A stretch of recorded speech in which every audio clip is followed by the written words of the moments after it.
വീഡിയോയിൽ നമ്മൾ defining properties of living organisms ആണ് നോക്കിയത്. നമുക്കിനി ഈ ചാപ്റ്ററിന്റെ ബാക്കി നോക്കാം. Diversity in living world. Diversity in living world എന്താണ് ഡൈവേഴ്സിറ്റി എന്ന് പറയുന്നത്? there is a wide variety of living organisms. അതായത് നമ്മുടെ ഈ ലോകത്ത് പലതരത്തിലുള്ള ലിവിങ് ഓർഗാനിസംസ് ഉണ്ട്, പലതരത്തിലുള്ളത്. ഇപ്പോൾ പ്ലാന്റ്സിനും തന്നെ പലതരത്തിലുള്ള പ്ലാന്റ്സ് ഉണ്ട്, ഇൻസെക്ട്സ് എടുത്താൽ പലതരത്തിലുള്ള ഇൻസെക്ട്സ് ഉണ്ട്, ബേർഡ്സ് ഉണ്ട്, മൈക്രോബ്സ് ഉണ്ട്, പലതരത്തിലുള്ളതുണ്ട്. അങ്ങനെ ഒരു വൈഡ് വെറൈറ്റി, നമുക്ക് എണ്ണി എടുക്കാൻ പോലും പറ്റാത്ത അത്രയ്ക്കും varieties of plants, insects, birds, microbes ഒക്കെ ഉണ്ട്. നമ്മളിപ്പോ when area of observation is increased the variety of organism also will increase. നമ്മൾ ആദ്യം ഒരു ഫോറസ്റ്റിൽ കയറിയിട്ട് കുറച്ച് ഭാഗം മാത്രം എടുത്തിട്ട് അവിടെയുള്ള ഓർഗാനിസംസിനെ നോക്കി, അവിടെയുള്ള പ്ലാന്റ്സ്, അവിടെയുള്ള ആനിമൽസ്, അവിടെയുള്ള മൈക്രോബ്സ്, അതിനെയൊക്കെ നമ്മൾ നോക്കി. കുറച്ച് കഴിഞ്ഞിട്ട് നമ്മൾ കുറച്ചും കൂടെ ആ ഫോറസ്റ്റിലെ കുറച്ചും കൂടെ ഭാഗം നോക്കി. അതായത് നേരത്തെ ഒരു ഹെക്ടർ ആണെങ്കിൽ പിന്നെ ഒരു 2 ഹെക്ടർ നോക്കി. അപ്പോൾ ആ 2 ഹെക്ടറിൽ ഇത്രയും പ്ലാന്റ്സും ആനിമൽസും, നമ്മൾ നേരത്തെ നോക്കിയ പ്ലാന്റ്സും ആനിമൽസും മൈക്രോബ്സും മാത്രമേ കാണത്തുള്ളൂ? ഇല്ല.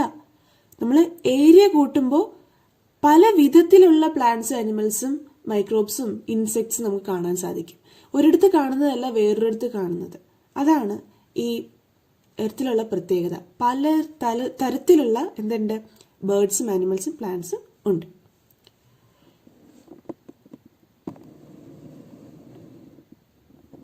ഈ ലോകത്ത് 1.7 തൊട്ട് 1.8 മില്യൺ സ്പീഷീസ് ആണ് കണ്ടുപിടിച്ചിട്ടുള്ളത്. ഇനി കണ്ടുപിടിക്കാൻ ബാക്കി കിടക്കുന്നേ ഉള്ളൂ. ഫുൾ കണ്ടുപിടിച്ചിട്ടില്ല, ഇപ്പൊ കണ്ടുപിടിച്ചുകൊണ്ടിരിക്കുകയാണ്. ഓരോ മാസവും അല്ലെങ്കിൽ ഓരോ വർഷമൊക്കെ നമ്മൾ ഓരോ ന്യൂസ് പേപ്പറിൽ കാണാറില്ലേ, ഇന്ന സ്പീഷീസിനെ ഇവിടെ വെച്ച് കണ്ടെത്തി എന്നൊക്കെ പറഞ്ഞിട്ട്. അപ്പൊ ഇപ്പോഴും കണ്ടുപിടിച്ചുകൊണ്ടിരിക്കുന്നേ ഉള്ളൂ. അപ്പോൾ ഇതുവരെ കണ്ടുപിടിച്ചതിൽ 1.7 തൊട്ട് 1.8 മില്യൺ സ്പീഷീസ് ആണ് കണ്ടുപിടിച്ചിട്ടുള്ളതും അതിന് പേരിട്ടിട്ടുള്ളതും. ഓക്കെ, അടുത്ത പേരിടൽ, നോമൻക്ലേച്ചർ. അതായത് നോമൻക്ലേച്ചർ എന്ന് പറഞ്ഞാൽ എന്താണ്? പേരിടൽ. ഇപ്പൊ ഇങ്ങനെ സ്പീഷീസിനെ വെറുതെ കണ്ടുപിടിച്ചാൽ മാത്രം പോരാ. ഇങ്ങനെ ഓരോ പ്ലാന്റ്സിനെയും ആനിമൽസിനെയും പല തരത്തിലുള്ളതിനെ കണ്ടുപിടിച്ചാൽ മാത്രം പോരാ, അതിന് പേരും കൂടെ ഇടണം. എങ്കിൽ മാത്രമേ എല്ലാവർക്കും മനസ്സിലാവത്തുള്ളൂ. ഇന്ന പ്ലാന്റിനെ പറ്റിയാണ് നമ്മൾ പറയുന്നതെങ്കിൽ അതിന് പേര് നമ്മൾ പറയണം, അല്ലെ? എന്താണ് നോമൻക്ലേച്ചർ? നോമൻക്ലേച്ചർ എന്ന് പറഞ്ഞാൽ നെയിമിങ്, അത്ര തന്നെയാണ്. നെയിമിങ്. നമ്മൾ ഒരു പ്ലാന്റ് സ്പീഷീസിനോ അല്ലെങ്കിൽ ഒരു ആനിമലിനോ അല്ലെങ്കിൽ ഒരു ഇൻസെക്റ്റിനോ അല്ലെങ്കിൽ ഒരു മൈക്രോബിനോ ഒരു പേരിട്ട് കൊടുക്കുക. അതിനെയാണ് നമ്മൾ നോമൻക്ലേച്ചർ എന്ന് പറയുന്നത്. അപ്പൊ നോമൻക്ലേച്ചർ എന്താണ്? Procedure to assign scientific name to each known organism. ഒന്നുമില്ല, നമ്മൾ കണ്ടുപിടിച്ച ഓർഗാനിസത്തിന് ഒരു പേരങ്ങ് ഇട്ട് കൊടുക്കുക, ഒരു സയന്റിഫിക് നെയിം അങ്ങ് ഇട്ട് കൊടുക്കുക. അതാണ് നോമൻക്ലേച്ചർ എന്ന് പറയുന്നത്. കാരണം ഇപ്പോ ഇവിടെ നമ്മൾ മാംഗോന് മാങ്ങ എന്ന് പറയുന്നു. ഓക്കെ, മാങ്ങ. പക്ഷേ ഇംഗ്ലീഷുകാരെന്താ പറയാ? മാംഗോ എന്ന് പറയും. ഹിന്ദിക്കാരെന്താ പറയാ? ആം എന്ന് പറയും. അപ്പോൾ പലയിടത്തും പല പേരാണ് ഒരു കാര്യത്തിനുള്ളത്. ഒരു ലിവിങ് തിങ്ങിന് പലയിടത്തും പല പേരാ ഉള്ളത്. അപ്പോൾ ഞാൻ ഇപ്പോൾ ഹിന്ദിക്കാരുടെ അടുത്ത് ചെയ്യുന്ന മാങ്ങ എന്ന് പറഞ്ഞാൽ അവർക്ക് മനസ്സിലാവില്ല, ആം എന്ന് പറഞ്ഞാലേ അവർക്ക് മനസ്സിലാവത്തുള്ളൂ. ഇംഗ്ലീഷുകാരുടെ അടുത്ത് മാങ്ങ എന്ന് പറഞ്ഞാൽ അവർക്ക് മനസ്സിലാവില്ല, മാംഗോ എന്ന് പറഞ്ഞാലേ മനസ്സിലാവുള്ളൂ. അപ്പോൾ പലയിടത്തും ഒരു സാധനത്തിന് തന്നെ പല പേര് വരുമ്പോൾ ഒരു കൺഫ്യൂഷൻ ഉണ്ടാവും, അല്ലേ? ഒരു കൺഫ്യൂഷൻ ഉണ്ടാവും. അപ്പോൾ എന്താ, എവിടെ പോയാലും ഒരു പേര് പറഞ്ഞാൽ എല്ലാവർക്കും പിടികിട്ടുന്ന രീതിയിൽ ഒരു പേരിടണം. അത് ചെയ്തു കൊടുക്കുന്ന 2 പേരാണ് ഇത്. ICBN, international code of botanical nomenclature. ഇതാണ് international code of botanical nomenclature. എന്താണ് ബൊട്ടാണിക്കൽ നോമൻക്ലേച്ചർ എന്ന് പറയുന്നത്? ബൊട്ടാണിക്കൽ എന്ന് പറഞ്ഞാൽ അത് എന്തുമായിട്ട് റിലേറ്റഡ് ആണ്? ബോട്ടണി, അല്ലെ? ബോട്ടണി എന്ന് പറഞ്ഞാൽ എന്താണ്? പ്ലാന്റ്സിനെ പറ്റിയുള്ള സ്റ്റഡിയാണ് ബോട്ടണി എന്ന് പറയുന്നത്, അല്ലെ? അപ്പോൾ പ്ലാന്റ്സിന് പേരിട്ട് കൊടുക്കുന്നവരാണ് ഇവർ. ICBN, international code of botanical nomenclature. അപ്പോൾ പ്ലാന്റ്സിന് പേരിട്ട് കൊടുക്കുന്നത് ഇതനുസരിച്ചിട്ടാണ്. അടുത്തത് ആനിമൽസിന് പേരിട്ട് കൊടുക്കുന്നത് ഇതനുസരിച്ചിട്ട്. അടുത്തതാണ് ICZN. ICZN, international code for zoological nomenclature. Zoology എന്തുമായിട്ട് റിലേറ്റഡ് ആണ്? ആനിമൽസുമായിട്ട് റിലേറ്റഡ് ആണ്. അപ്പോൾ ആനിമൽസിന് പേരിട്ട് കൊടുക്കുന്നത് ഇതനുസരിച്ചിട്ടാണ്. എന്താണ്? International code for zoological nomenclature. അപ്പോൾ ഇതിന്റെ ഫുൾ ഫോം മിക്കവാറും എക്സാമിന് ചോദിക്കാറുണ്ട്. എന്താണ് ICBN, എന്താണ് ICZN എന്ന്. പ്ലാന്റ്സിന് പേരിട്ട് കൊടുക്കുന്നത് ഇതനുസരിച്ചിട്ടും ആനിമൽസിന് പേരിട്ട് കൊടുക്കുന്നത് ഇതനുസരിച്ചിട്ടുമാണ്. ഓക്കെ, ഇനി അടുത്ത് നമ്മൾ പേരിടിയിലോട്ട് പോവുകയാണ്. Each name has 2 components. അപ്പോൾ ഇവർ ഒരു സ്പീഷീസ് അല്ലെങ്കിൽ ഇപ്പോൾ ഒരു mango tree, okay, mango tree, നമ്മൾ മാവെടുത്തു. ആ മാവിന് എന്തൊക്കെ തരത്തിലുള്ള പേര് എങ്ങനെയാണ് ഇട്ട് കൊടുക്കുന്നതെന്ന് നമുക്ക് നോക്കാം. Each name has 2 components. അപ്പോൾ ഒരു പേരിടുമ്പോൾ 2 കമ്പോണൻസ് കാണും. ഒരു പേരിൽ 2 വേർഡ്സ് കാണും. ഒരു പേരാണെങ്കിലും 2 വേർഡ്സ് കാണും. The first one generic name, ആദ്യത്തെ വേർഡ്. ഞാൻ പറഞ്ഞു ഒരു പേരാണെങ്കിൽ, ഇതിപ്പോ ഒരു പേരാണെന്ന് വയ്ക്കുക, ആ പേരിൽ 2 വേർഡ്സ് കാണും. അതിൽ ആദ്യത്തേത് ജനറിക് നെയിം. ഇതാണ് ആദ്യത്തേത് ജനറിക് നെയിം അല്ലെങ്കിൽ ജീനസ് നെയിം എന്ന് പറയും. ഇതാണ് ജനറിക് നെയിം എന്നും പറയും, ജീനസ് നെയിം എന്നും പറയും. അടുത്ത രണ്ടാമത്തെ വേർഡ് എന്ന് പറയുന്നത് സ്പീഷീസ് നെയിം അല്ലെങ്കിൽ സ്പെസിഫിക് നെയിം എന്ന് പറയും. എന്താണ്? സ്പീഷീസ് നെയിം അല്ലെങ്കിൽ സ്പെസിഫിക് നെയിം. ഓക്കെ, ആദ്യത്തേത് ജനറിക് നെയിം അഥവാ ജീനസ് നെയിം, രണ്ടാമത്തേത് സ്പീഷീസ് നെയിം അഥവാ സ്പെസിഫിക് നെയിം. അപ്പോൾ ഒരു ലിവിങ് തിങ്ങിന്റെ അല്ലെങ്കിൽ ഒരു ലിവിങ് ഓർഗാനിസത്തിന് നമ്മൾ പേരിട്ട് കൊടുത്താൽ എന്ത് പേരാ? Scientific name. സയന്റിഫിക് നെയിം ഇട്ട് കൊടുത്താൽ അതിൽ ആദ്യത്തെ വേർഡ് ജനറിക് നെയിമും രണ്ടാമത്തെ വേർഡ് എന്താണ്? സ്പെസിഫിക് നെയിമും ആയിരിക്കും. ജനറിക് നെയിമും സ്പെസിഫിക് നെയിമും. ഓക്കെ, അപ്പോൾ ഒരു നെയിമിൽ 2 പാർട്സ് ഉണ്ട്, ജനറിക് നെയിം, സ്പെസിഫിക് നെയിം. ഇത് എടുത്തെടുത്ത് പറയുന്നത് ഇത് ചോദിക്കാറുണ്ട്, ആദ്യത്തെ ഏതാണ് രണ്ടാമത്തെ ഏതാണെന്ന്. ഓക്കെ, അങ്ങനെ ഒരു ലിവിങ് ഓർഗാനിസത്തിന് 2 വേർഡ്സ് വെച്ചിട്ട് ഒരു നെയിം ഉണ്ടാക്കി അല്ലെ. ഒരു ലിവിങ് ഓർഗാനിസത്തിന് ഒരു നെയിം ഇട്ട് കൊടുത്തു, അതിനെന്തുണ്ട്? 2 വേർഡ്സ് ഉണ്ട്. അങ്ങനെ 2 വേർഡ്സ് വെച്ചിട്ട് ഒരു നെയിമിനെ സൂചിപ്പിക്കുന്നതിനെയാണ് നമ്മൾ ബൈനോമിയൽ നോമൻക്ലേച്ചർ എന്ന് പറയുന്നത്. ഇതാണ് 2 വേർഡ്സ് യൂസ് ചെയ്ത് ഒരു നെയിം ഉണ്ടാക്കുന്നതിനെയാണ് ബൈനോമിയൽ നോമൻക്ലേച്ചർ എന്ന് പറയുന്നത്. So what is binomial nomenclature എന്ന് പറഞ്ഞാൽ the system of naming with 2 words is called binomial nomenclature. 2 words use ചെയ്ത് നെയിം ഇട്ട് കൊടുക്കുന്നതിനാണ് ബൈനോമിയൽ നോമൻക്ലേച്ചർ എന്ന് പറയുന്നത്. ഓക്കെ, ഇത് ആദ്യമായിട്ട് സജസ്റ്റ് ചെയ്തത് ഇങ്ങനെ ഒരു ബൈനോമിയൽ നോമൻക്ലേച്ചർ കൊണ്ടുവന്ന ആളാണ് ആര്? കെറോളസ് ലിനിയസ്. എന്താണ്? കെറോളസ് ലിനിയസ് ആണ് ആദ്യമായിട്ട് ബൈനോമിയൽ നോമൻക്ലേച്ചർ കൊണ്ടുവന്ന സയന്റിസ്റ്റ്. ഓക്കെ, അത് ഓർത്തു വയ്ക്കുക, അദ്ദേഹത്തിന്റെ പേര് ഓർത്തു വയ്ക്കേണ്ടതാണ്. അടുത്ത് നമുക്കൊരു എക്സാമ്പിളിലേക്ക് പോകാം. ഞാൻ പറഞ്ഞില്ലേ മാംഗോ ട്രീ, അതിന് അവിടെ വെച്ച് പറഞ്ഞു നിർത്തി. നമുക്കിവിടെ എക്സാമ്പിൾ ആയിട്ട് പറയാം. മാംഗോ ട്രീയുടെ സയന്റിഫിക് നെയിം ആണ് ഇത്, മാഞ്ചിഫെറ ഇൻഡിക്ക. ഇതാണ് മാഞ്ചിഫെറ ഇൻഡിക്ക. മാഞ്ചിഫെറ ഇൻഡിക്ക. ഇവിടെ മാഞ്ചിഫെറ എന്താണ്?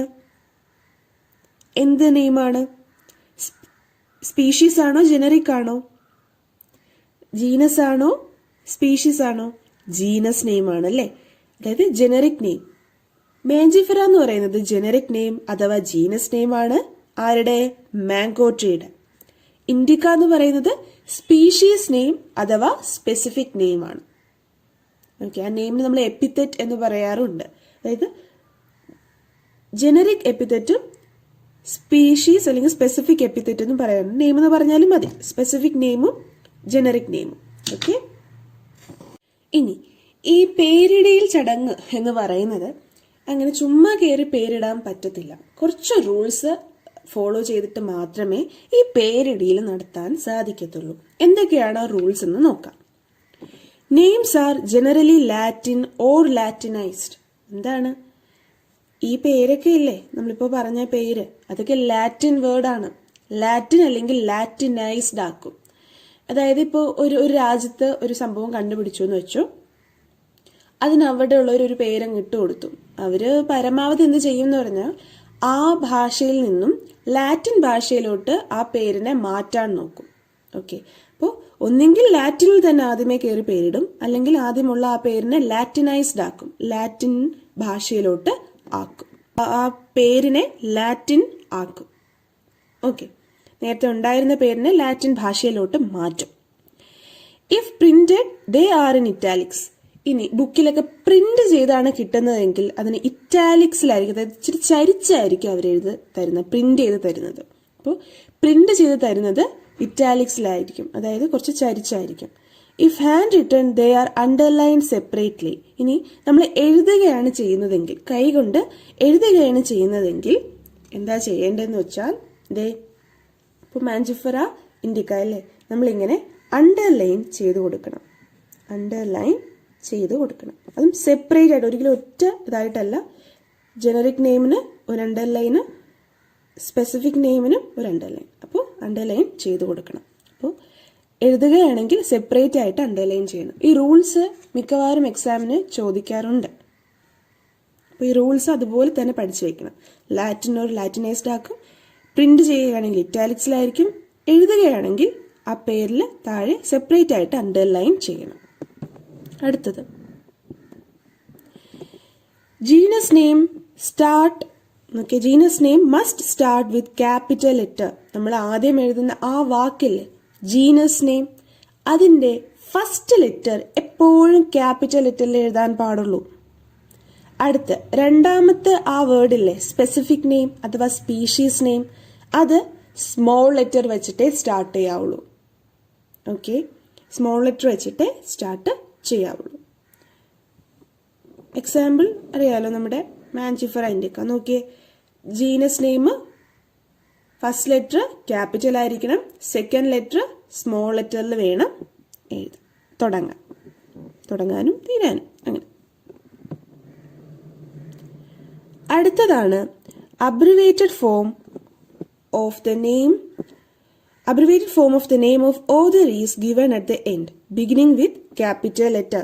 അതായത് ഈ സ്പീഷീസിനെ ആരാണ് കണ്ടെത്തി പേരിട്ട് കൊടുത്തത്, അല്ലെങ്കിൽ ആരാണ് കണ്ടെത്തിയത്, അദ്ദേഹത്തിന്റെ പേര് കൂടെ എഴുതാറുണ്ട്. ഇപ്പോൾ മാംഗോ എന്ന് പറയുന്ന ഒരു സ്പീഷീസ്, ഈ സ്പീഷീസിനെ ഇൻഡിക്ക എന്ന് പറയുന്ന സ്പീഷീസിനെ കണ്ടെത്തിയത് നമ്മുടെ കാലിയസ് ലിനിയസ് തന്നെയാണ്. നേരത്തെ പറഞ്ഞ കാലിയസ് ലിനിയസ് തന്നെയാണ്. അപ്പൊ എന്താ ചെയ്യണ്ടേ, മാഞ്ചിഫറ ഇൻഡിക്ക നേരത്തെ നമ്മൾ എഴുതേണ്ട രീതിയിൽ എഴുതിയിട്ട് ലാസ്റ്റ് ആ കണ്ടുപിടിച്ച ആളുടെ പേര് എഴുതണം. പക്ഷെ അദ്ദേഹത്തിന്റെ പേര് ക്യാപിറ്റൽ ലെറ്ററിൽ തന്നെ തുടങ്ങണം. പക്ഷെ പേര് ഫുൾ എഴുതാൻ പാടില്ല. അബ്രിവേറ്റഡ് ഫോം, അതായത് ഷോർട്ട് ഫോം എഴുതാൻ പാടുള്ളൂ. അപ്പൊ ഇവിടെ ലിനിയസിന്റെ ഷോർട്ട് ഫോം ആണ് ലിൻ. Mangifera Indica Lin. ഇതെന്താണ്, മാംഗോ ട്രീ. എന്താണ് സയന്റിഫിക് നെയിം.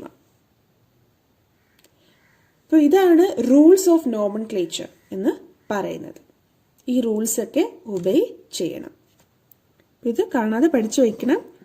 ഇപ്പോൾ നമുക്കൊരു പേരിട്ട് കൊടുക്കണം ഒരു സ്പീഷീസിനോ അല്ലെങ്കിൽ ഒരു ലിവിങ് ഓർഗാനിസത്തിന് നമുക്കൊരു പേരിട്ട് കൊടുക്കണമെങ്കിൽ ആദ്യം നമ്മൾ എന്താ ചെയ്യേണ്ടേ, അതെന്താണെന്ന് അറിഞ്ഞിരിക്കണം. അതെന്താണെന്ന് അറിഞ്ഞിരുന്നാൽ മാത്രമല്ലേ നമുക്ക് അതിനൊരു പേരിട്ട് കൊടുക്കാൻ പറ്റുള്ളൂ.